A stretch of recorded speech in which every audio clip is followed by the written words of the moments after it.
Top ecclesiastical leaders, members of the European Parliament and national politicians met here in Florence to discuss the European economic crisis and its consequences. The meeting took place within the framework of an open dialogue tradition between the EPP Group members and religious representatives. This is the 15th time that the EPP Group in the European Parliament has organized this dialogue with churches and religious institutions. Welcoming the participants, Monsignor Claudio Magnago, General Vicar of Florence, underlined that in his city past conflicts between religion and politics have gravely marked its history. Therefore, it is the right place for politicians and representatives of the churches to gather for a high-level dialogue. Polish member Jan Olbricht, who is the group's vice chairman responsible for intercultural and religious affairs, underlined the historic role of the EPP Group in promoting this dialogue. Both sides are very open to continue the dialogue, and what is the most important in each of the dialogue is to build the bridges of trust. One of the most interesting elements of today's meeting, it's not the debate about the religion. The churches, they don't want to discuss the religion matters with the European Union, the European Commission. They want to take part in a very serious debate about European policies, about crisis, about such important matters like immigration.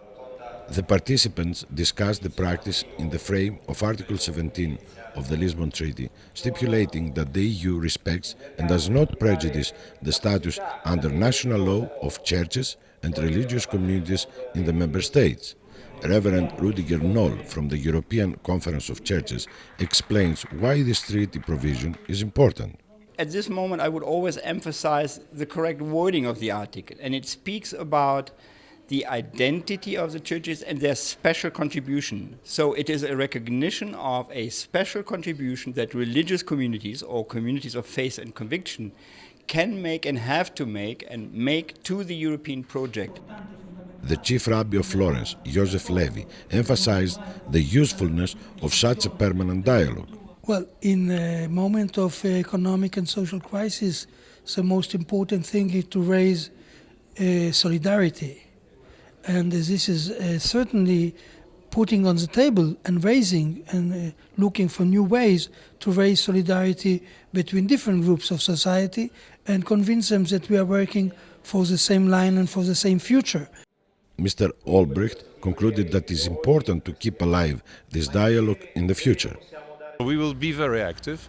We will now think about next initiatives. We will continue the meetings which we call the interreligious dialogue, but we will have many different activities to keep the contact and, as I said, to build the bridges of trust. The second session of the meeting took place here in the Church of Santa Croce with marvelous frescoes of Giotto, and where many prominent Florentines such as Galileo Galilei, Michelangelo and Niccolò Machiavelli rest in peace. To find out more about our policies, please visit our website eppgroup.eu. Thanks for watching and see you again soon.